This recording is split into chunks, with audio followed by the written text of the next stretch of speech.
Hi everybody, welcome to the Word English. Today we are going to learn grammar. So if you're ready, let's get started. Okay, so the day teacher ka be supposed to so there. အသုံးလေးကိုလေ့လာမှာဖြစ်ပါတယ်။သူ့ကိုမြန်မာလိုအဓိပ္ပာယ်ကဘယ်လိုသုံးလဲဆိုရင်တခုခုကိုကလှုပ်တင်တယ်လှုပ်ရမယ်လို့ပြောချင်တဲ့အခါမှာလည်းသုံးတယ်လို့တခုခုလှုပ်ဖို့မျှော်လင့်ထားတယ်စီစဉ်ထားတယ်ဆိုတဲ့အဓိပ္ပာယ်အနေနဲ့လည်းသုံးပါတယ်။အဲဆိုတော့စာကြောင်းလေးနဲ့အတူတူလေ့ကျင့်ကြည့်ရအောင်နော်။အဲဆိုတော့ example စာကြောင်းလေးတွေမကြည့်ခင် structure လေးကိုအရင်ဆုံးကြည့်ပါ subject နေရာမှာတော့ကိုကြိုက်တဲ့အရာရေးလို့ရမယ်နော်ဆိုတော့အဝင်သေးရှိဒါမှမဟုတ်ရှင်တခြားနာမည်လေးလည်းရေးလို့ရပါမယ်နောက်တစ်ခုကတော့ am is are be ဆိုတာကတော့ am is are ကိုပြောတာဖြစ်ပါတယ်သူရဲ့နာမမှာ supposed to ရဲ့နာမမှာ verb အဲ့ဒီ verb ကဘယ်လို verb လဲဆိုလို့ရှင်တခြားတို့က base form ဖြစ်ရပါမယ် base form of the verb ပေါ့နော်ဘယ်လိုနားလည်အောင်ပြောမယ်ဆိုလို့ရှင် verb ဖွင့်အများပေါ့တခြားတို့က ses ထည့်လို့မရတဲ့ verb ဖြစ်ပါတယ်ဆိုတော့ဥပမာကြည့်ကြည့်ရအောင်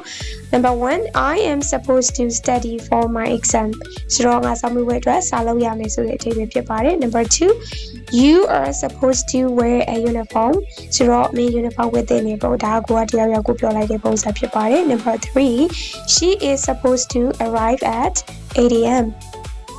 ရှင်းနာရီမှာသူမရောက်ဖို့စီစဉ်ထားပါတယ်ပေါ့ဒါကတော့ဒီမှာလည်းပဲအကောင်မလေးတရားရောက်နေပတ်သက်ပြီးတော့ပြောတာဖြစ်ပါတယ်နော် Okay ဒါကခုနကတော့ positive ပုံစံ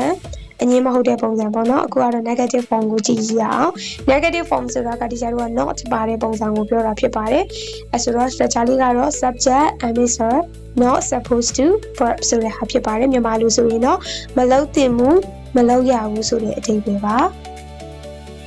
For examples, number 1, you are not supposed to smoke here. Smoke ဆိုတာကတော့ဒီကျတော့ကစိတ်လေးတောက်တယ်ဆိုတဲ့အဓိပ္ပာယ်ဖြစ်ပါတယ်။အဲဆိုတော့ဒီနေရာမှာစိတ်လေးတောက်လို့မရပါဘူးလို့ပြောတာဖြစ်ပါတယ်။ Number 2,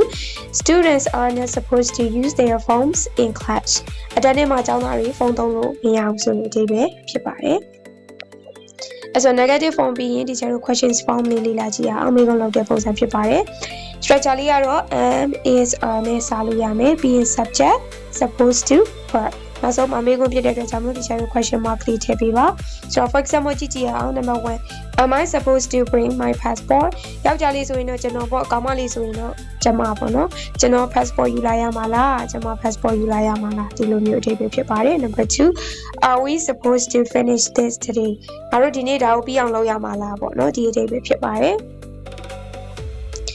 ဒီ be supposed to ပြင်ဒီချက်နောက်တစ်ခုပြောပြပေးချင်တာကတော့ was were supposed to ဖြစ်ပါတယ်သူကတော့ verb to ပုံစံပေါ့နော် was were supposed to ကိုဘယ်လိုနေရာမှာသုံးလဲဆိုရင်အတိတ်မှာကိုကတခုခုလုပ်ဖို့စီစဉ်ထားပေမဲ့အဲ့ဒီအကြောင်းအရာကိုမလုပ်ဖြစ်ခဲ့တာအဲ့ဒီအကြောင်းအရာလေးကမဖြစ်ခဲ့တာဆိုလို့ရှိရင်အဲ့လိုအရာကိုပြောချင်ရင် be was were supposed to ကိုသုံးပါတယ်နော်So for example, I was supposed to meet him yesterday, but I got sick. မနေ့ကငါသူနဲ့တွေ့ဖို့စီစဉ်ထားတယ်ဒါပေမဲ့နေမကောင်းလို့မတွေ့ဖြစ်ခဲ့ဘူးအဲဆိုတော့စီစဉ်ထားပေမဲ့မလုပ်ဖြစ်ခဲ့တဲ့ဟာမတွေ့ဖြစ်ခဲ့တဲ့ဟာဖြစ်တဲ့အတွက်ကြောင့်မလို့ was supposed to ကိုသုံးထားတာဖြစ်ပါတယ် Number 2ကိုကြည့်ပါမယ်